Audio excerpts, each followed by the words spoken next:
daremos unos minutos para que se conecte nuestra audiencia a nuestra transmisión en vivo antes de dar comienzo a este seminario. A las 14:30 daremos inicio al seminario.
Muy buenas tardes a todos y todas. A nombre del Departamento de Ingeniería Civil de la Facultad de Ciencias Físicas y Matemáticas de la Universidad de Chile, saludamos a todos y todas las que nos acompañan y les damos la bienvenida al quinto webinar que es parte del ciclo de seminarios de estructuras y geotecnia. Estos seminarios se estarán realizando cada 2 semanas hasta el 10 de noviembre. Estas actividades serán transmitidas vía Facebook Live del departamento y nos puedes buscar como @dicuchile. Además, le recordamos a toda la audiencia que puede ver nuevamente los seminarios en nuestro canal de YouTube en @dicuchile. Daremos un par de minutos para que se siga conectando nuestra audiencia a nuestro Facebook Live. En el intertanto, aprovechamos de saludar al profesor Francisco Hernández, que hoy nos dictará el seminario Evaluación de Respuesta Sísmica de Estructuras Instrumentadas y Ensayadas en Mesa Vibradora. ¿Cómo está, profesor? Tiene que conectar el audio. Muy bien, Carla, muchas gracias por el saludo. Gracias, profesor. Daremos inicio a este quinto seminario del área de estructuras y geotecnia. Les recordamos que al final de la sesión tendremos un espacio de 15 minutos para responder las preguntas del público que nos lleguen a través del chat de la transmisión en vivo. El profesor Francisco Hernández es un ingeniero civil de nuestra casa de estudio, donde cursó además sus estudios de magíster en ingeniería sísmica. El profesor estudió su grado doctor en the University of Western Australia, en Perth, en el oeste de Australia, en tópicos relacionados a la respuesta en estructuras sujetas a impactos y explosiones. El doctor Hernández se enfoca en diversos tópicos de investigación relacionados fundamentalmente a la respuesta dinámica de estructuras en temas como la identificación de propiedades dinámicas, Structural Health Monitoring, evaluación y estudio de la respuesta sísmica de estructuras y modelación de la respuesta ante cargas extremas de corta duración. El día de hoy, el profesor nos relatará respecto de algunas investigaciones recientes que ha llevado a cabo en la Universidad de Chile en tópicos relacionados a la respuesta sísmica de estructuras que han sido ensayadas en mesas vibradoras y en temáticas relacionadas a la identificación de propiedades dinámicas con la ayuda de sus estudiantes de pregrado. Profesor, puede compartir su presentación y nos vemos nuevamente al término del seminario. Muchas gracias, Carla, por la introducción y la presentación. Ahora voy a compartir básicamente la presentación que vamos a hacer hoy día, que está en el marco de los seminarios del área de estructura y geotecnia que está impulsando el Departamento de Ingeniería Civil de la Universidad de Chile. El tema que voy a hablar hoy día es la evaluación de respuesta sísmica de estructuras instrumentadas y ensayadas en mesa vibradora, donde básicamente voy a detallar 5 casos de estudio que hemos desarrollado con diferentes estudiantes de pregrado que hoy en día soy ingeniero, en la cual estudiamos nuevos métodos de identificación de propiedades dinámicas o estudiamos nuevos sistemas de protección sísmica. El primer método o la primera temática corresponde al análisis de estructuras aisladas con el método de múltiples subestructuras, en la cual trabajamos con el estudiante Pablo Díaz, en la cual si tenemos una estructura, un edificio generalmente de varios pisos, que tiene un sistema de aislación en su base, en general a nosotros nos interesa también entender qué es lo que le pasa a la superestructura, a la estructura que está sobre el nivel de aislación. Entonces uno puede hacer un análisis equivalente en la cual considera los outputs sobre el nivel basal como output de la estructura y como input sísmico la aceleración que se registra en la base, con lo cual se pueden obtener propiedades dinámicas o una determinación de la respuesta sísmica relativa a su función de base, que es equivalente a tener la estructura con una base fija, y por lo tanto esperábamos obtener propiedades dinámicas o características sísmicas propias de una estructura como si estuviera con su base fija, pero obviamente la aceleración que siente una estructura o la superestructura de una estructura aislada tiene una aceleración que está altamente influenciada por el sistema de aislación sísmica. Hicimos varios análisis teóricos para diferentes tipos de estructuras, hechas en SAP, en OpenSea, en diferentes configuraciones, y también analizamos estructuras ensayadas como el edificio BNCC de la Universidad de California de San Diego, con los datos provistos por el profesor Rodrigo Astrozzi, académico de la Universidad de los Andes, en la cual se tenía una estructura de marcos de hormigón armado de 5 niveles, que tenía muchos elementos no estructurales tanto en la fachada como en el interior, y que fue primero ensayada con aisladores sísmicos en su base, y luego de haber sido ensayada con sismos de diferente intensidad, con su configuración aislada, fue desmontada, se retiraron los aisladores y se puso la estructura sobre la mesa de San Diego, que es unidireccional, para estudiar su comportamiento como si estuviera con su base fija. Entonces aquí lo que muestro son directamente los resultados de algo que se llama la función de transferencia por pequeñas ventanas, en combinación con los resultados que se obtienen a través de un método de identificación que permite obtener las formas modales, frecuencias y tasas de amortiguamiento a través del tiempo que se llama TSI por pequeñas ventanas, en la cual se superponen los resultados, donde una función de transferencia básicamente me relaciona una salida con una entrada, dando a entender que en este caso particular las dos figuras de arriba corresponden a la estructura global correspondiente al sistema aislado, donde podemos ver que hay grandes variaciones de frecuencia a través del tiempo. Por ejemplo, aquí tenemos el zoom de la frecuencia fundamental asociada al primer modo, que parte inicialmente con una frecuencia, un periodo de un segundo o un hertz, y luego, mientras ocurre el movimiento sísmico, debido al comportamiento altamente no lineal del sistema de aislación, se reduce su frecuencia, por ejemplo, a 0,5 Hz, que corresponde aproximadamente 2 segundos durante el movimiento fuerte, y luego se recupera, dado que los aisladores sísmicos tienen un comportamiento altamente no lineal, pero son capaces de volver a su condición original una vez de ocurrido el sismo. Utilizando el método de subestructura, que es considerar como output las salidas de la estructura, por ejemplo, el nivel superior, y considerar como input sísmico la aceleración que tenemos en el sistema de aislación, podemos obtener las propiedades de la estructura como si estuviera con una base fija. Y eso fue lo que hicimos acá, donde tenemos frecuencias y formas modales completamente distintas que la que tenemos con la configuración aislada, considerándola con una respuesta global, donde partimos con una frecuencia de 2 Hz, muy distinta al 1 Hz que aparece acá, y tiene una variación también durante el movimiento fuerte, llegando a un mínimo aproximado de 1,5 Hz. Luego, esta estructura fue desmontada y puesta sobre la mesa aisladora y se realizaron varios ensayos sísmicos. Aquí hay una comparación del primer modo de la estructura con base fija, que parte aproximadamente en 2 Hz y se reduce en este caso mucho más, y luego queda con una frecuencia residual más baja que la frecuencia inicial, indicando que hubo daño. Pero lo más importante de esto es que las frecuencias y las formas modales que fueron obtenidas a través del método de subestructura son comparables con lo que se obtuvo en la mesa luego en su configuración fija. ¿Qué es lo que es la función de transferencia por pequeñas ventanas? Es un símil de lo que es un espectrograma, pero relaciona una salida sísmica con una entrada sísmica. La ventaja de esto es que la función de transferencia, o la función de transferencia por pequeñas ventanas de tiempo, es independiente de la amplitud, ya sea de la salida o de la entrada, y se relaciona fundamentalmente las propiedades dinámicas de la estructura. Además, puede relacionar diferentes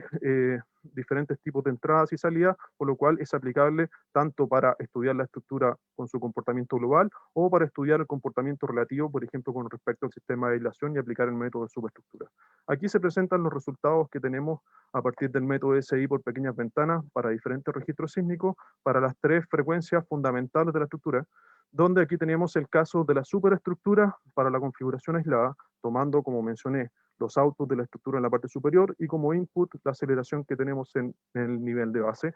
Y acá tenemos los resultados del método de SI por pequeñas ventanas con sus tres frecuencias fundamentales para la estructura que fue luego desmontada y puesta sobre la estructura, donde se observan comportamientos bastante similares y frecuencias bastante similares entre el caso de la subestructura y base fija, pero se ven variaciones más importantes de frecuencia para el caso fijo.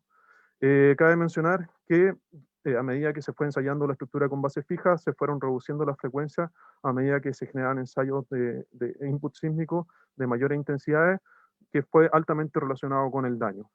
Por otra parte, la subestructura tiene frecuencias que comienzan y finalizan exactamente en su mismo valor, indicando que la estructura o la superestructura de la estructura aislada no sufrió daño. Adicionalmente, las frecuencias que se obtuvieron son exactamente iniciales y finales que se obtuvo a través del método SI. Para todas las frecuencias son exactamente iguales a las frecuencias que fueron obtenidas una vez que la estructura fue desmontada, puesta sobre la mesa de vibradora y se realizaron ensayos de vibraciones ambientales, y por lo tanto ustedes pueden ver que estas líneas negras coinciden exactamente con los valores iniciales y finales que se obtienen a través del método SI, obteniendo resultados consistentes, formas modales consistentes,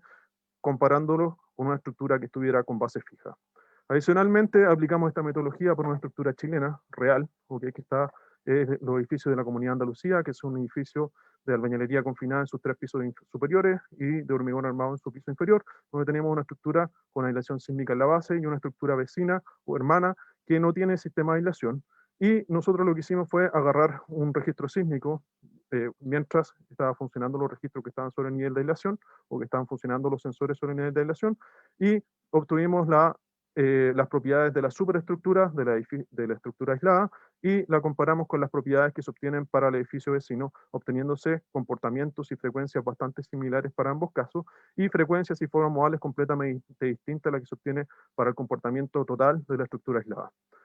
El segundo caso que vamos a analizar corresponde al análisis de dispositivos de disipación de energía con sistemas de cable y polea, realizado por el estudiante Leonardo Belmar, en la cual usamos un sistema de cable que ataba toda la estructura con poleas y llevaba la deformación relativa de entrepiso de todos los niveles a un único disipador que correspondía a un amortiguador en serie con un resorte. Ustedes pueden aquí ver el montaje de la estructura en el laboratorio experimental de estructura, donde tenemos una estructura que fue nuevamente facilitada por el profesor Rodrigo Estroza de la Universidad de los Andes, donde pusimos acelerómetro en todos los niveles, y aquí ustedes pueden ver el disipador atado con cables que se extiende a lo largo de toda la estructura, y aquí tienen un detalle del disipador con cable. Además tienen acá los detalles de la polea con la estructura y un sistema de un grado de libertad que son subconjuntos de la estructura para estudiar particularmente las propiedades de estos cables.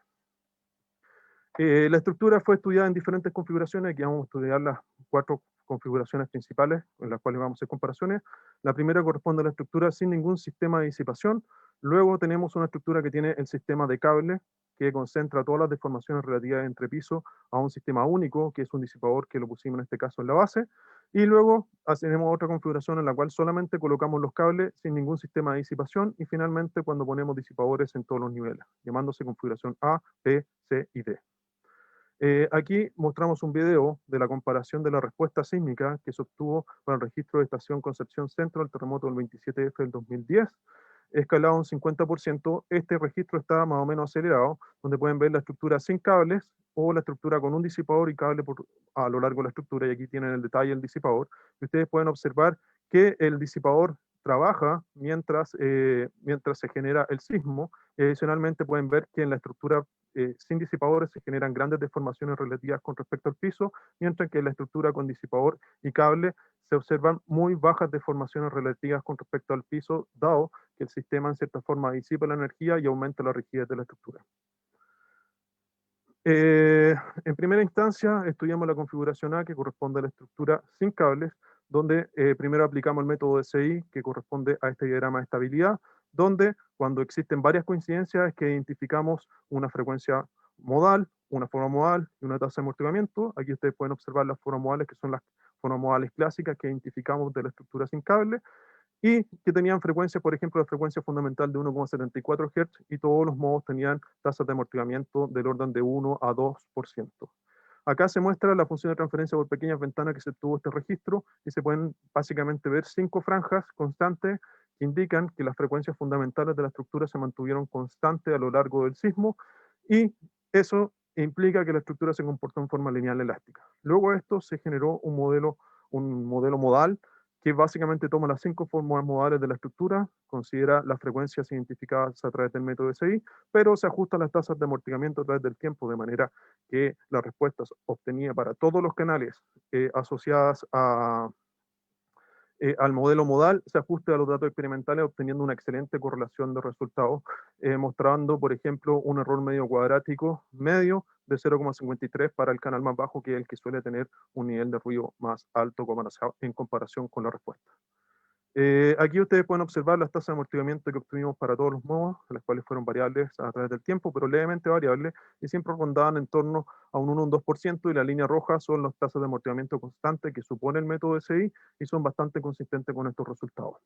Luego de esto estudiamos la estructura con un dispositivo y con cables atados a lo largo de toda la estructura, y nos sorprendimos al observar que la función de transferencia por pequeñas ventanas nos indicaba que las frecuencias de la estructura eran bastante variables con el tiempo, partía con unas frecuencias ostensiblemente mayor que la estructura original, pero durante el movimiento sísmico se reducía a una frecuencia bastante parecida a la frecuencia fundamental de la estructura sin cable.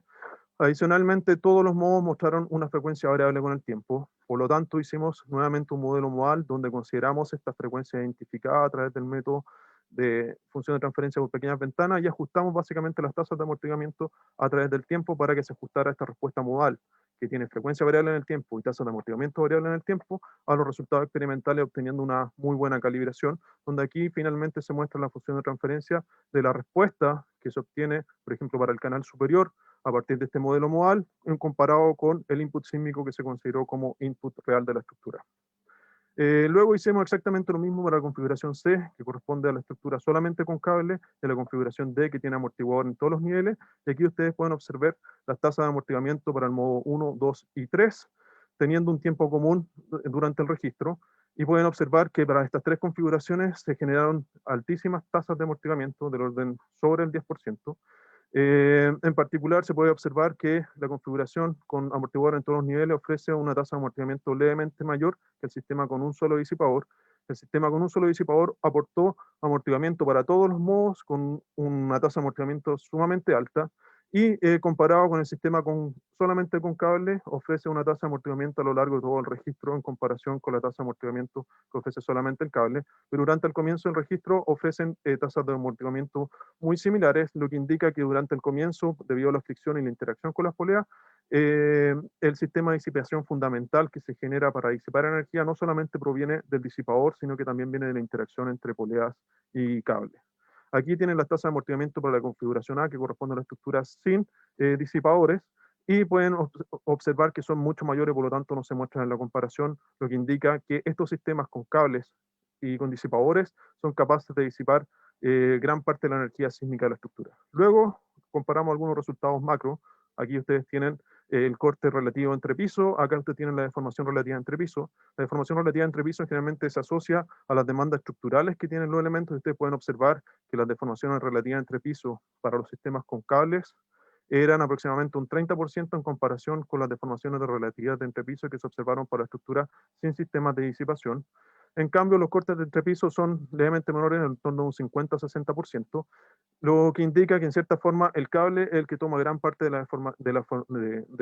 corte de entrepiso, generando pequeñas deformaciones relativas entre pisos. Finalmente aquí tienen las aceleraciones, donde pueden ver que la aceleración para la estructura sin disipadores va aumentando con la altura. En cambio no se ve un incremento tan significativo de las aceleraciones con la altura para el sistema con un solo disipador y con cable, o los sistemas con cable, o los sistemas con varios amortiguadores. Finalmente aquí tenemos la intensidad de Hausner, que se ve exactamente lo mismo, donde la estructura principal, la estructura sin disipadores, se ve una amplificación con la altura. En cambio, para los sistemas con cables y amortiguadores se ve una pequeña amplificación no tan alta, significando que fundamentalmente la respuesta relativa de la estructura fue altamente mitigada, y lo que se observa en términos de aceleraciones, ya sea como intensidad de Hausner o pic de aceleraciones, tienen que ver más con el movimiento basal que se propaga por toda la estructura y es exactamente igual en casi todos los niveles. Finalmente hicimos ensayos tipo pullback de la estructura, donde aplicamos el método de Ibrahim para determinar las tasas de amortiguamiento, frecuencia y formas modales que las comparamos con lo obtenido a través de los métodos SI, obteniendo resultados bastante comparables. Aquí se muestra los resultados del primer modo filtrado de las diferentes configuraciones, donde se ve que la estructura sin disipadores se demora aproximadamente 20-30 ciclos en reducir su amplitud, y básicamente 10 segundos, mientras que la configuración con un cable y un amortiguador se demora básicamente 3 o 4 ciclos o 1,4 segundos para disipar energía, obteniéndose amortiguamientos muy similares entre la configuración B y la configuración con, cable, con amortiguador en todos los niveles, y un amortiguamiento mayor que el amortiguamiento que se observa con la configuración C, que es solamente con cable.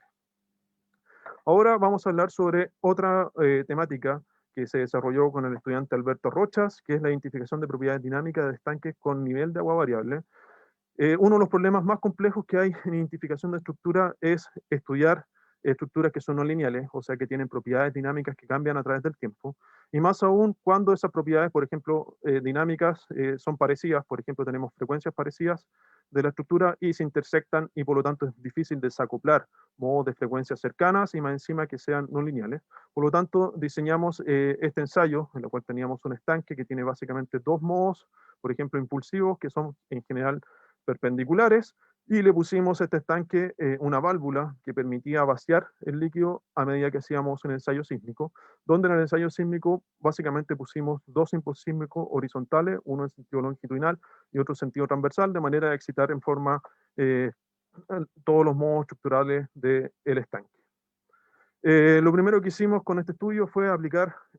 golpes o ensayos tipo pullback para identificar las propiedades dinámicas de la estructura. Lo hicimos a diferentes niveles de llenado, con lo cual pudimos identificar las frecuencias fundamentales de la estructura y las formas modales, existiendo básicamente dos formas modales principales y varias formas modales secundarias, donde teníamos una forma modal que se orientaba en esta dirección y otra que se orientaba en esta otra dirección, casi en 90 grados, y existían otros modos que se asociaban a ondulaciones que se ocurrían en particular en el manto en la mitad del estanque.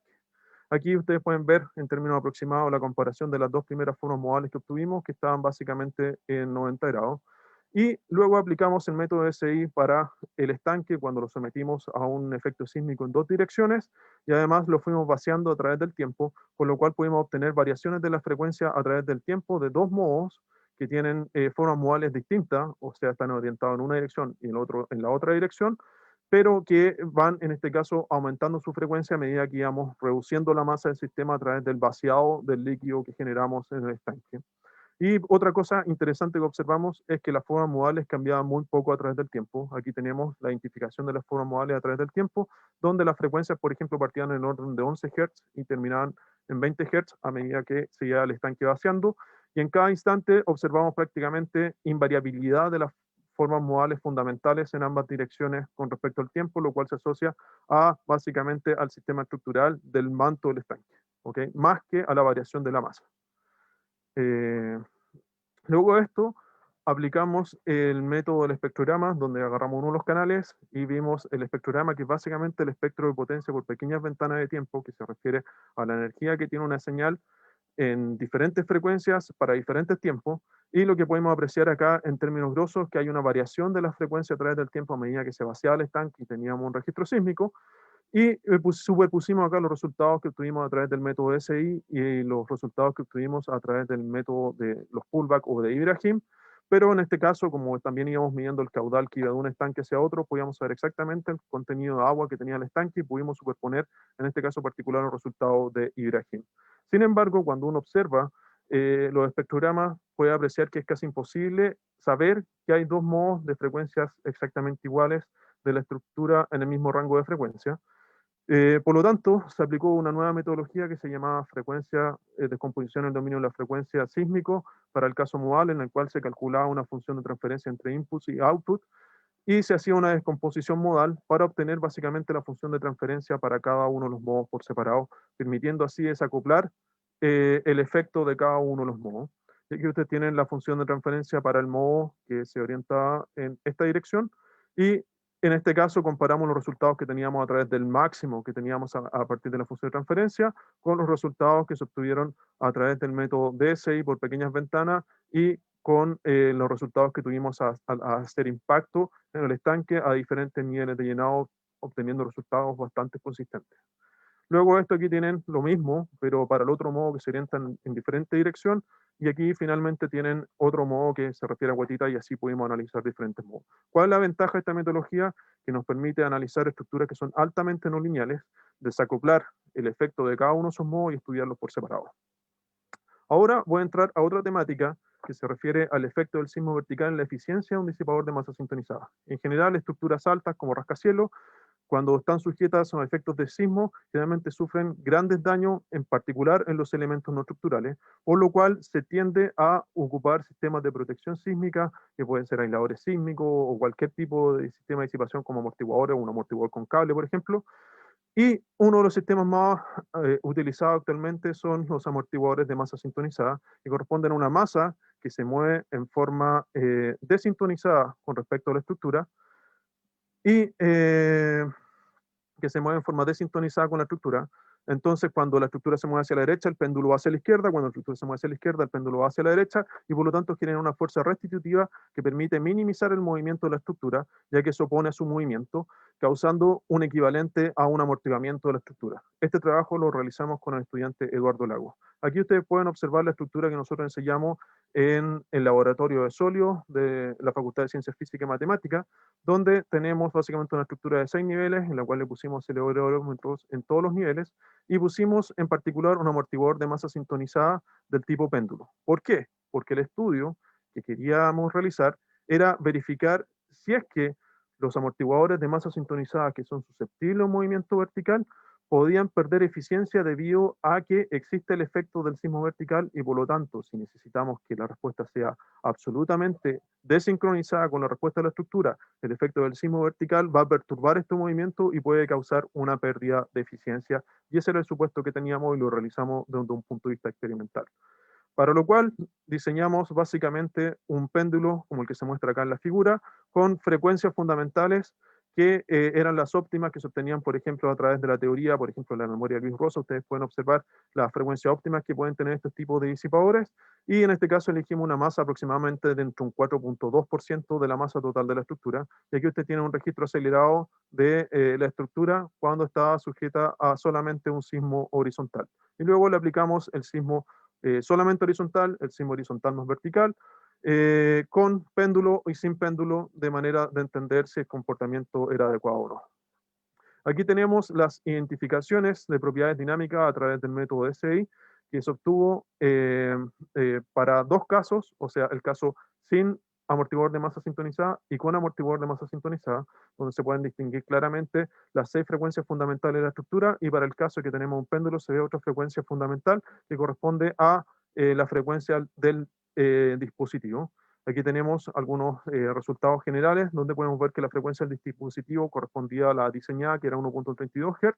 y tenía aproximadamente una tasa de amortiguamiento de un 4%, esto para el registro de pica, que tiene una alta componente vertical, y aquí tenemos el registro del 27F de Yoyeo, que también mostró una tasa de amortiguamiento del orden de un 3%, o sea, el amortiguamiento andaba entre un 3 y un 4% para el caso sísmico para el dispositivo que nosotros diseñamos.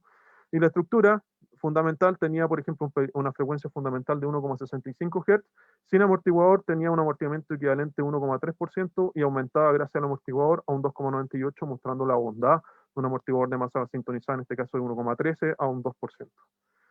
Luego de esto hicimos la comparación para diferentes registros. Primero estudiamos el registro de Kobe, que es un registro japonés, que tiene una alta componente vertical, y en este caso es un registro altamente impulsivo, es casi un puro pulso, y luego hay un decaimiento. Y en este caso particular no se observó que el amortiguador de masa sintonizada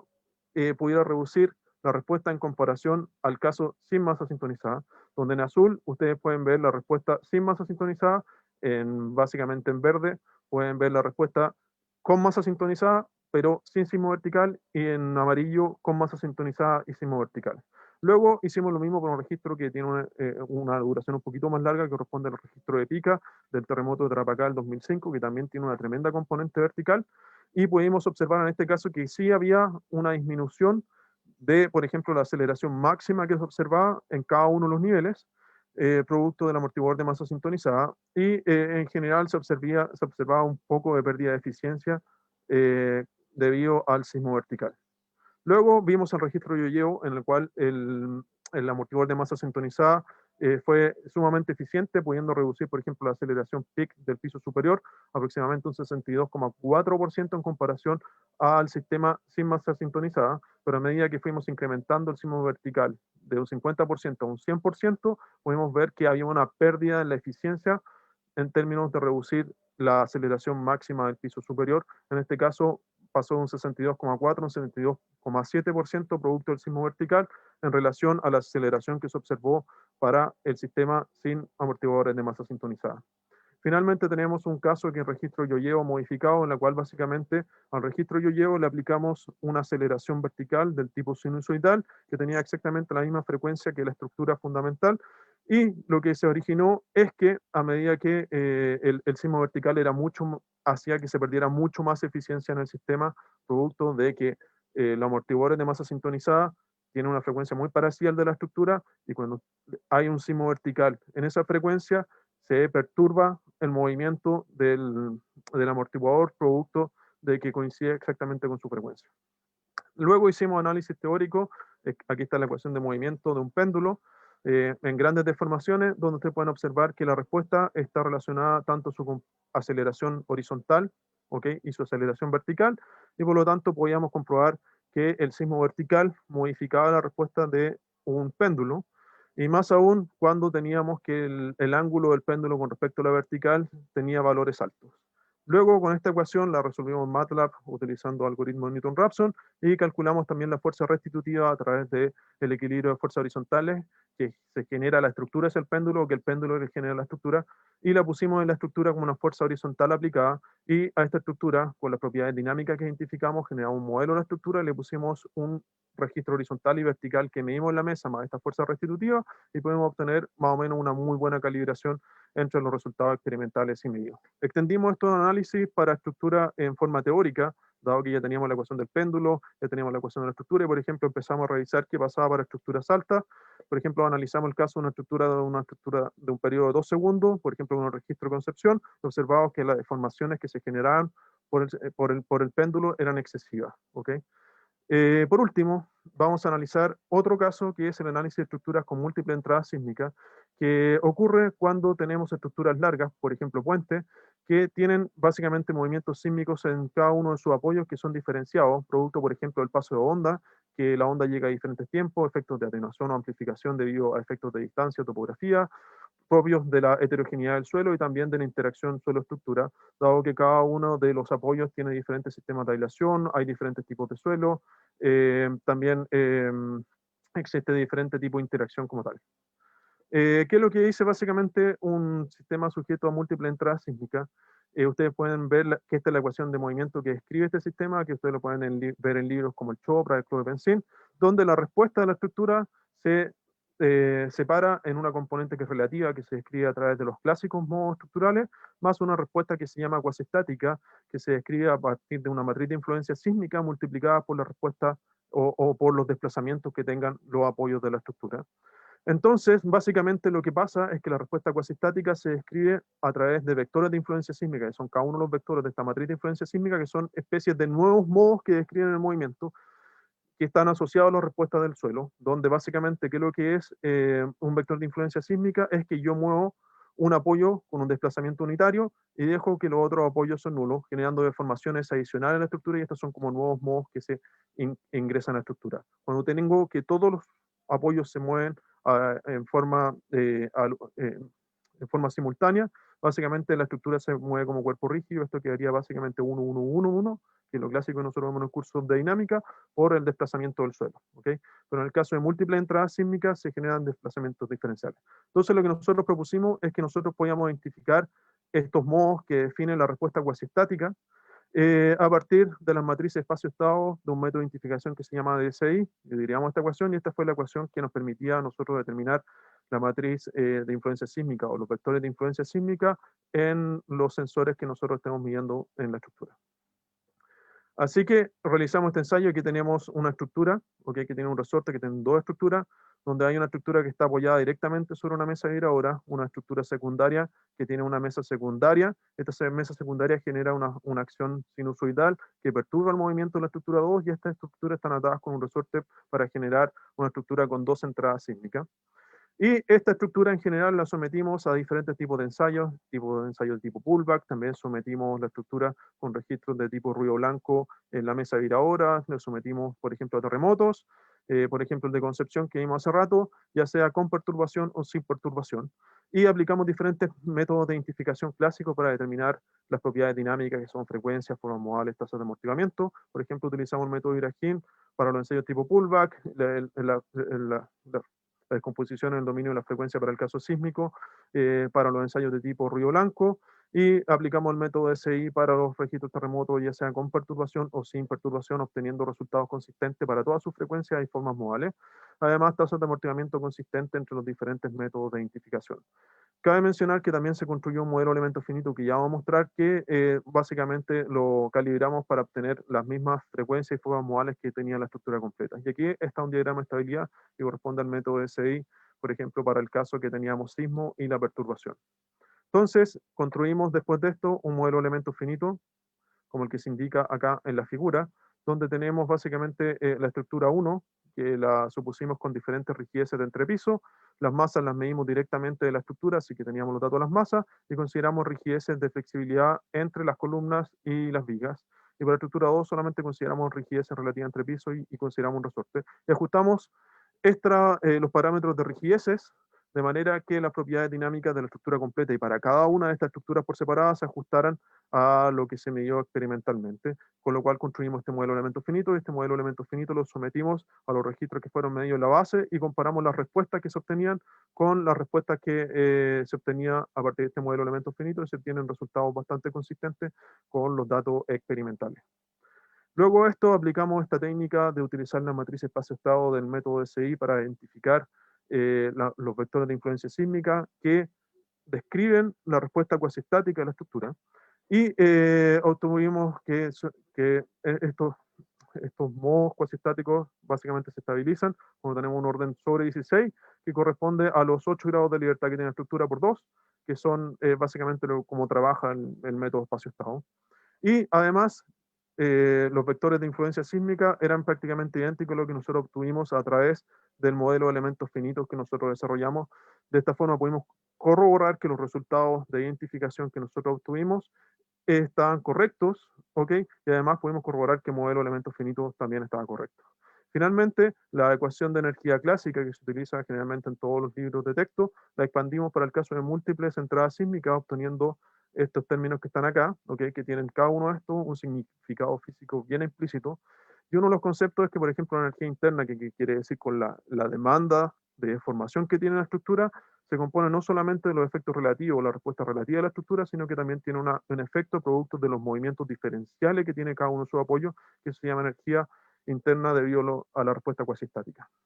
Y esto, energía, la aplicamos básicamente para el caso estudiado a partir del modelo de elementos finitos, y podemos observar que la energía en este caso cuasistática era bastante pequeña comparado con la energía interna producida por los desplazamientos relativos, porque la perturbación que generamos era muy pequeña, además que las estructuras entre sí era muy flexible la diferencia entre apoyos. Y expandimos esto a muchos casos teóricos, y aquí vamos a mostrar uno muy básico, en la cual tenemos básicamente la misma estructura que teníamos antes, pero le poníamos una sinusoide y otra sinusoide de igual amplitud, pero generábamos un desfase que iba entre 0 y 360 grados, y podíamos observar que la energía cuasistática era fundamentalmente importante para baja frecuencia y para frecuencias que eran distintas a las frecuencias fundamentales de la estructura, porque cuando se excitaba con una frecuencia parecida a la frecuencia fundamental de la estructura, predominaba la respuesta relativa.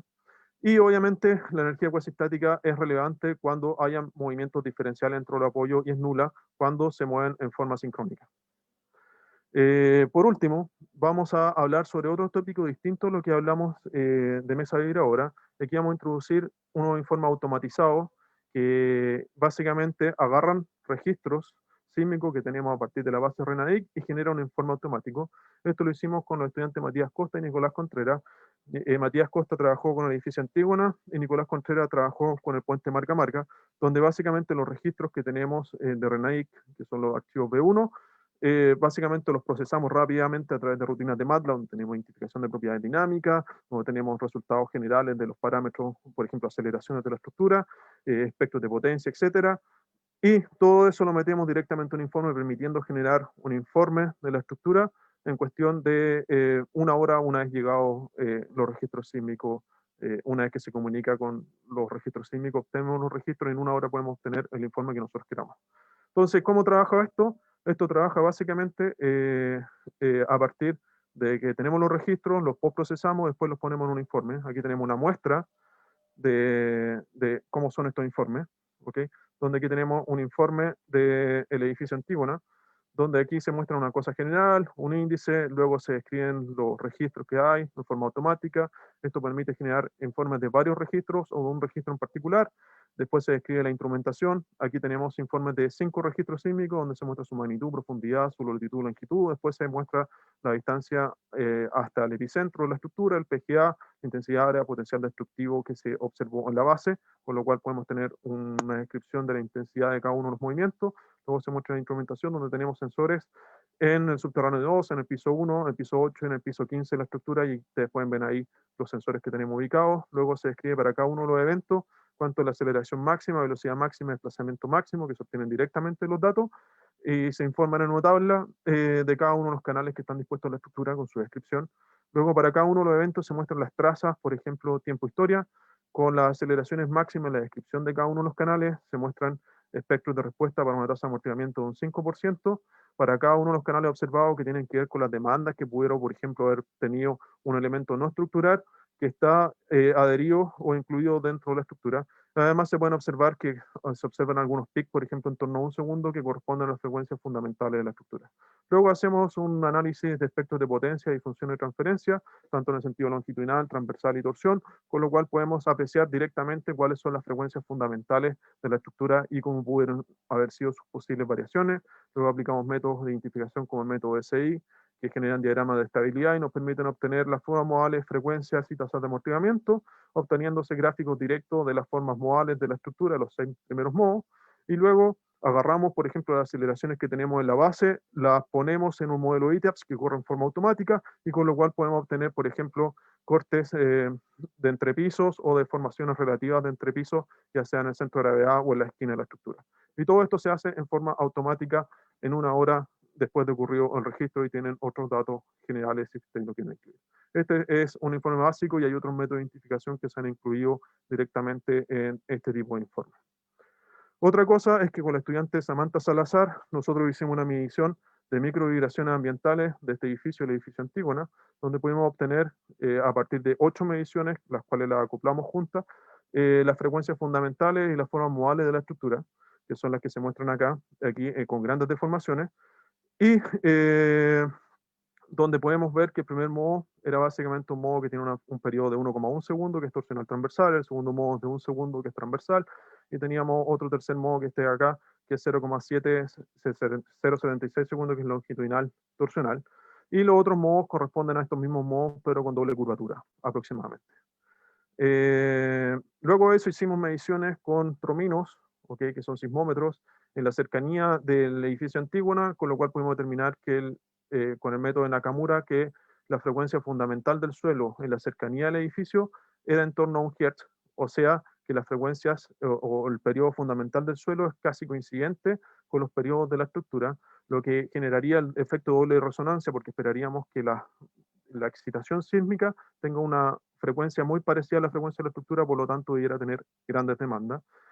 Observándose que este edificio en particular sufrió daños bastante severos durante el terremoto del 2010, y por eso fue que RENADIC o el Departamento de Ingeniería Civil decidió monitorear esta estructura. Observándose además que este H sobre B también es comparable con los resultados que obtuvo Serafini de la Universidad Federico Santa María, quien mostró curvas de isofrecuencias y sus amplitudes guiados por el profesor Gonzalo Suazo.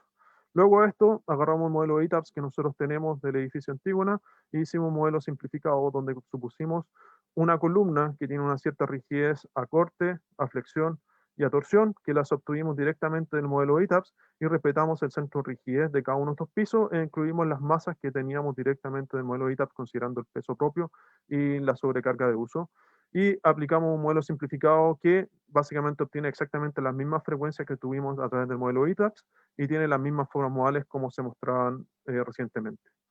Pero el problema era que tanto el modelo ITAPS como este modelo simplificado, cuando uno compara las frecuencias y las formas modales comparado con lo que nosotros obtuvimos a través de las mediciones experimentales, son significativamente distintas, por lo cual hicimos un nuevo proceso de calibración de este modelo simplificado, de manera que el modelo simplificado, modificando, por ejemplo, las rigideces de los pisos y modificando la posición de los centros de masa, se ajustara a las propiedades del edificio medidas. ¿Okay? Entonces aquí tenemos del modo 1, el modo 2, y si me permite, aquí estaría el modo 3, donde tenemos exactamente con este modo calibrado la frecuencia. ¿Para qué sirve esto? Que ahora lo hemos incluido dentro del informe automatizado y podemos obtener directamente la respuesta con un modelo más fidedigno que, por ejemplo, el modelo ITAPS, obteniéndose resultados bastante comparables con los medios. Entonces tenemos formas modales que son muy parecidas a las experimentales y frecuencias fundamentales exactamente iguales a las medidas a través de los métodos de microvibraciones. Por último, vamos a analizar un estudio que se hizo con el estudiante Ignacio Horta, en la cual estuvimos estudiando edificios medianamente altos en la zona norponiente de Santiago, observándose que en la zona norponiente de Santiago están las Pumicitas y los Pinos del noroeste, que pueden generar altas amplificaciones sísmicas, en general en torno al Cerro Renca. Y aquí ustedes tienen las curvas de isofrecuencia o isoperiodo que determinó el profesor Pastén en el año 2007, donde lo que nosotros quisimos buscar eran zonas donde pudiéramos encontrar edificios medianamente altos que tuvieran básicamente el mismo periodo del suelo, donde estos suelos suelen amplificar, y por lo tanto estuvimos buscando en zonas donde las frecuencias del suelo coincidieran con frecuencias de estructura. Entonces, dependiendo de la altura del edificio y las frecuencias que nosotros teníamos a partir del profesor Pastén y la zona donde tenemos los pinos del noroeste, norponiente de Santiago, buscamos estructura alta. Y la verdad es que no había mucho edificio alto. ¿Okay? Había muy poco edificio alto, de hecho encontramos solamente 20 en toda esa área.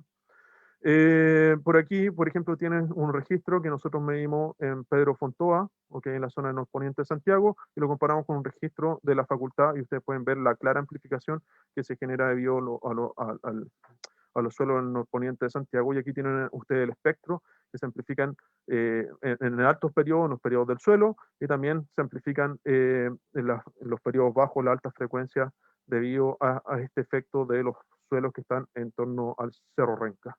Ejemplos de esto, por ejemplo, son los daños significativos que sufrió Ciudad Empresarial en edificios relativamente altos, no tan altos, de 5 o 6 pisos, porque no habían estructuras muy altas, que fue producto de esta amplificación sísmica que se genera en esta zona, o el daño sistemático que se observó en los puentes de Vespucio Norte, que estaban ubicados justamente en esta zona de suelos blandos y se asocian a movimientos de periodos largos o de baja frecuencia, observándose que varias configuraciones de estos puentes en otras partes de Santiago, en suelos más duros, no sufrieron estos niveles de daño. Entonces, nosotros fuimos estudiando con Ignacio diferentes lugares en esta zona norponiente de Santiago donde pudiesen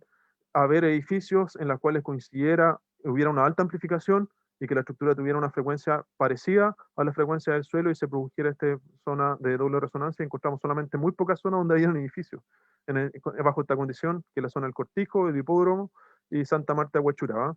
Y aquí tenemos los edificios que estudiamos en el Hipódromo Chile y hicimos también mediciones con trominos de el H sobre B y nos dio prácticamente plano. Eso quiere decir que en esta zona particular no hay mucha amplificación y está justo en el borde de los finos. Y por lo tanto dijimos que esta zona no hay tanto efecto y aquí tenemos un registro que está cercano a la zona del hipódromo, que es el azul, comparado con el espectro que se obtiene en la facultad y tampoco se ve una amplificación tan significativa como se veían en otras zonas del norponiente de Santiago. Entonces descartamos esta zona. Luego vimos lo mismo en la zona del Cortijo, donde aquí sí pudimos apreciar que había una relación de H sobre B, una relación de Nakamura, que era del orden de 4, que es relativamente alta, no es lo más extremo, pero es alta. Y podemos aquí observar los espectros de potencia en una zona cercana al Cortijo de estaciones del centro sismológico, que se ven en este caso claramente mayores a los espectros que se observan en la facultad para un mismo registro, y por lo tanto podemos observar que aquí sí hay amplificación, y aquí hay dos edificios que nosotros medimos a través del método SSI o con microvibraciones ambientales, sus periodos fundamentales y frecuencias, que aquí se muestran los modos longitudinal, transversal y torsional, respectivamente, donde algunos de estos podían estar dentro del rango del periodo fundamental que está entre 0,7 y un segundo. Entonces, por ejemplo, este edificio de acá podría ser algo susceptible y efectivamente sufrió un nivel de daños considerable durante el terremoto del 2010. Finalmente, estudiamos los edificios que estaban en Santa Marta de Huachurá, que son dos edificios vecinos. Si ustedes ven, no hay ningún edificio más cercano, ¿ok? Y aquí hicimos mediciones de H sobre B y efectivamente vimos que las frecuencias estaban, o el periodo fundamental del suelo estaba entre 0,7 y 1,1 segundos, porque hicimos dos mediciones y las dos daban resultados relativamente distintos. O sea, está más o menos en un segundo de periodo del suelo en torno a estos edificios, ¿ok? Y aquí ustedes pueden ver un registro que teníamos en Pedro Fontova, que fue lo que indiqué yo hace rato, donde podemos ver una clara amplificación, al orden de 10 veces para el periodo fundamental del suelo, de las amplitudes del espectro. Y vimos estos dos edificios, en particular vimos que este edificio que está acá tenía más o menos frecuencias 0,95 y 0,89, que estaban en el orden de las frecuencias que uno esperaría que amplifique el suelo en esta zona. Por lo tanto, podrían sufrir grandes demandas sísmicas. De hecho, tuvo daños estructurales considerables durante el sismo y sería un posible candidato en un futuro para poder instrumentar. ¿Okay? Y con eso terminamos nuestra presentación. Mis datos de contacto, si tienen dudas más profundas, es fernandezp@ing.chile.cl. Eso. Muchas gracias, profesor, por su interesante presentación. Daremos paso entonces a la ronda de preguntas del público. Les recordamos a nuestra audiencia que pueden dejar sus preguntas en el chat de la transmisión en vivo. Y la primera pregunta que tenemos es la siguiente. ¿Cuáles son los avances que han permitido ampliar los límites del conocimiento en su área de desempeño en beneficio de la sociedad? ¿Cuáles son los nuevos desafíos? Bueno, en este contexto yo creo que todos los días hay avance. De hecho, yo creo que una de las cosas que ha hecho bien la ingeniería chilena es tener un buen diseño sísmico, pero siempre hay cosas que se pueden mejorar o sistemas nuevos que se pueden implementar. Y en ese sentido, la prueba, por ejemplo, con mesohidradora son fundamentales para verificar que los resultados que hay en la práctica o que uno tiene en un papel funcionan en la realidad. ¿Okay? Entonces, los avances tienen que ver con eso, todo tipo de nuevas metodologías de diseño, nuevos materiales, etcétera, van en la dirección de avanzar. Y lo otro que es la identificación. Con la identificación nosotros medimos la respuesta sísmica de estructura y podemos entender perfectamente lo que pasa. Por ejemplo, cuántos son los espectros de respuesta reales de la estructura, lo podemos determinar a partir de los registros, que no necesariamente coincide con lo que uno obtiene a través de los espectros que uno obtiene a partir de registros de campo libre. Entonces, hay un montón de cosas que se pueden mejorar en el afán de ir mejorando las normativas, entender el comportamiento sísmico, y hay muchas líneas de avance, por ejemplo, interacción suelo-estructura, que pasa a ser algo relevante, o el efecto de amplificación sísmica en la zona norponiente de Santiago, que son áreas que hoy en día la ingeniería chilena tiene que avanzar. Muchas gracias, profesor. Tenemos una pregunta de Alex y dice, ¿se pueden conocer las zonas de daños en un edificio luego de un terremoto con identificación de sistemas? La respuesta es que sí, generalmente muchos se enfocan en lo que es frecuencia. En mi caso particular, por ejemplo, creo que la mejor forma de analizar el daño es tener modelos de elementos finitos bien calibrados y que se ajusten a la respuesta. Quiere decir, por ejemplo, podemos tener modelos de elementos finitos no lineales, que consideren la interacción, etcétera, y que si somos capaces de reproducir la respuesta sísmica en la estructura, podemos obtener las demandas, por ejemplo, los cortes de entrepiso que yo señalaba anteriormente, pero uno puede irse al elemento y hacer ese modelo no lineal, por lo tanto hay que ir haciendo avances en el comportamiento no lineal para ir entendiendo los daños, ¿okay? Entonces, en la medida que tengo varios canales, ¿okay?, en la estructura y puedo representar de mejor forma todos estos canales, con un modelo fidedigno, calibrado, por ejemplo, con técnicas de Newton-Raphson o con técnicas de filtros de Kalman, puedo obtener exactamente lo que pasa en cada punto de la estructura. Muchas gracias por su respuesta. Profesor, hasta el momento no hemos recibido más preguntas del público, ¿ya? Así que agradecemos a todas las personas que han participado de este seminario y al profesor por tan interesante presentación. Profesor, muchas gracias. Le damos unos breves minutos para que pueda concluir algunos aspectos de esta presentación y algunas palabras de cierre. Muchas gracias, Carla, por este comentario final. Bueno, yo sé que voy a hacer una confesión. Yo creo que fui bastante rápido en lo que es la presentación, dado que quería abarcar varios temas de investigación para que más o menos se viera lo que estábamos trabajando. Yo no solamente trabajo en lo que es identificación de estructura o estudios con mesa hidráulica, también trabajo en otros tópicos como son el análisis con explosiones o impactos. Y últimamente hemos trabajado en otros tópicos, por ejemplo, como curvas de fragilidad, albañilería. Y en particularmente estamos trabajando con otro grupo, con el profesor Pastén, profesor Ochoa, profesor Ramiro Basáez y profesor Astroza, en lo que es la respuesta no lineal de puente. Entonces, hay varios tópicos bastante interesantes que estamos trabajando y que gracias justamente a los estudiantes de pregrado o los estudiantes de posgrado es que podemos básicamente llevar a cabo este tipo de investigaciones. Muchas gracias, profesor. Agradecemos a todo el público asistente. Les recordamos seguirnos en todas nuestras redes sociales como @dicuchile y además revisar este seminario nuevamente en nuestro canal de YouTube @dicuchile. Nos vemos en el próximo seminario a realizarse el martes 13 de octubre a las 14:30 horas, donde nos acompañará el profesor Rubén Borochek con el seminario Dinámica experimental e identificación de propiedades dinámicas de estructuras.